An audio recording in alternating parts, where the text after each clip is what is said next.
Hi everyone! Welcome to Bonus Kitchen's first episode for 2021, and it's also our first anniversary. And to celebrate that, we will have a raffle. Please check out our Facebook page for the details on how to enter. And today, we will make pork siomai with chili garlic sauce. Siomai is a traditional Chinese dumpling, usually cooked through steaming, but nowadays there are already fried versions complemented with soy sauce with calamansi or lemon. Are you ready? Let's get cooking!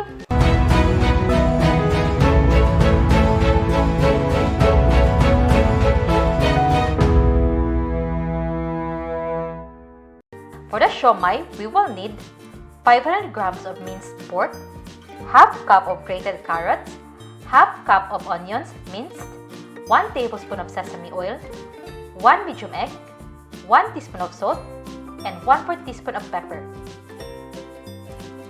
For the wrapper, we will need 2.5 cups of plain flour, 3/4 cup plus 2 tablespoons of water, and 1/4 teaspoon of salt. For the chili garlic sauce, we will need 1 head of garlic minced, 4 tablespoons of olive oil, 2 tablespoons of chili flakes, or you can also use fresh red chillies, and 2 tablespoons of soy sauce. You can also check the full list of ingredients in the description below. In a bowl, add the minced pork,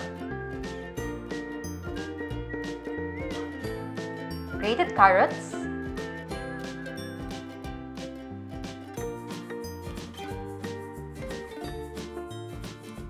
onions,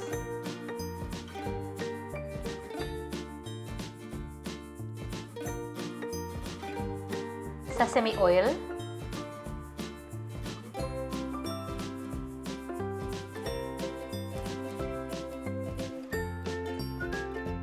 egg,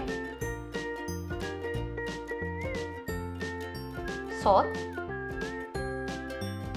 and pepper. Mix them together until well incorporated.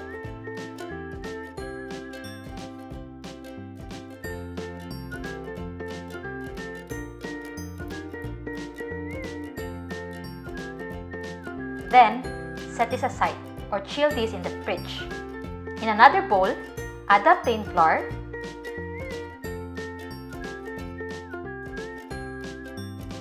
salt, and mix them together. Then, add in the water, mix them together, and using your clean hands, knead it until they all gather together.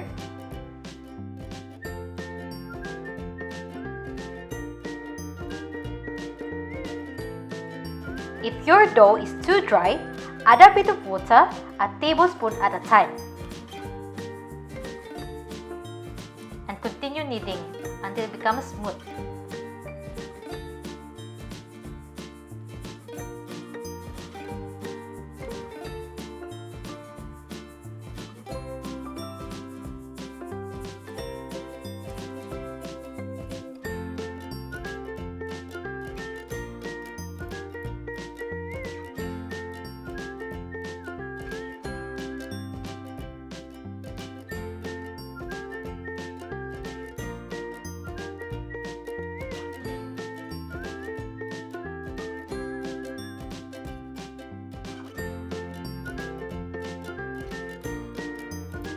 Then, cover it and let it sit for about 30 minutes.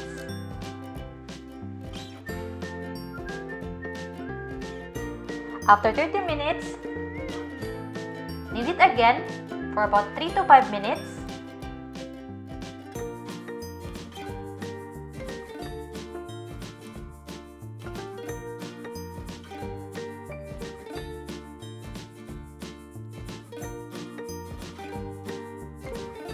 And let it rest for 1 hour.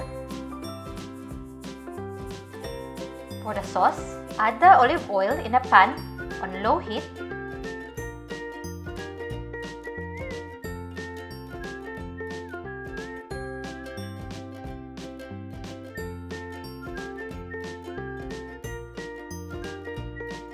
Add the garlic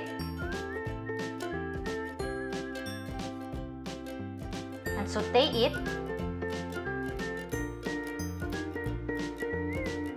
Then add the chili flakes and mix them together.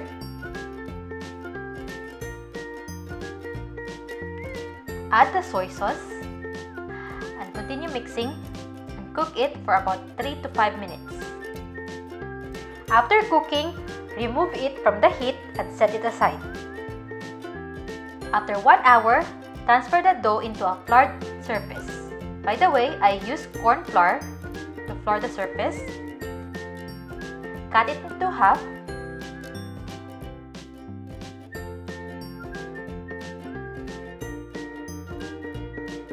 Shape it into a ball.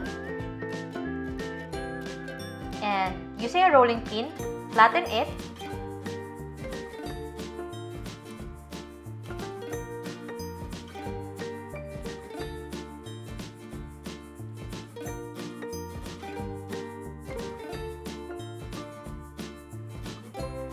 Don't forget to generously sprinkle corn flour on top.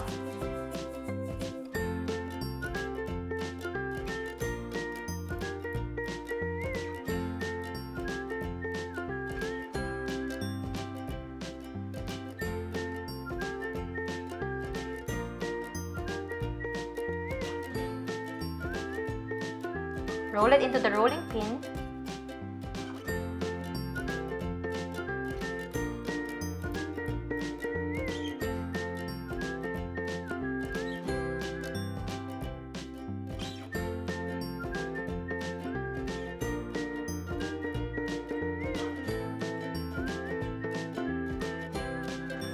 And flatten it until it becomes so thin like a paper.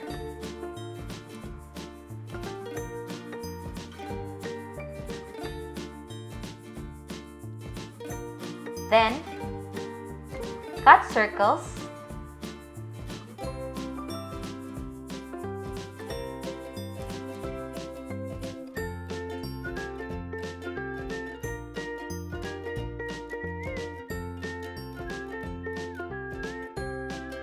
Repeat the procedure with the remaining dough. Now, scoop a teaspoon of the meat mixture and put it on top of the wrapper and wrap it like this.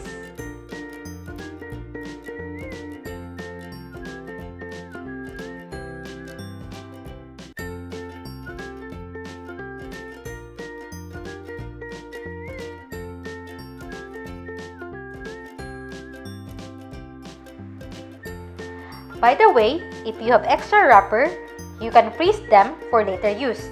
But just make sure you generously put corn flour in between them. Now, arrange the siomai into the steamer. Make sure that you leave enough space between them.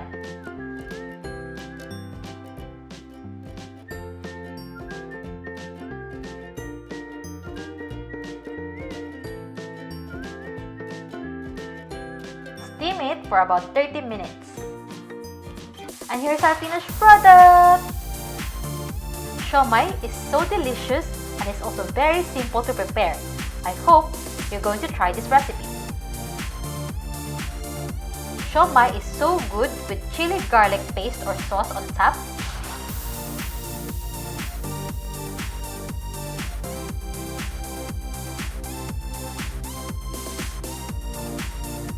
So yummy! Or you can also dip them in soy sauce with lemon or calamansi. Please don't forget to hit the like, subscribe, and don't forget to enter the raffle. And shout out as well to Koi TV. Bye!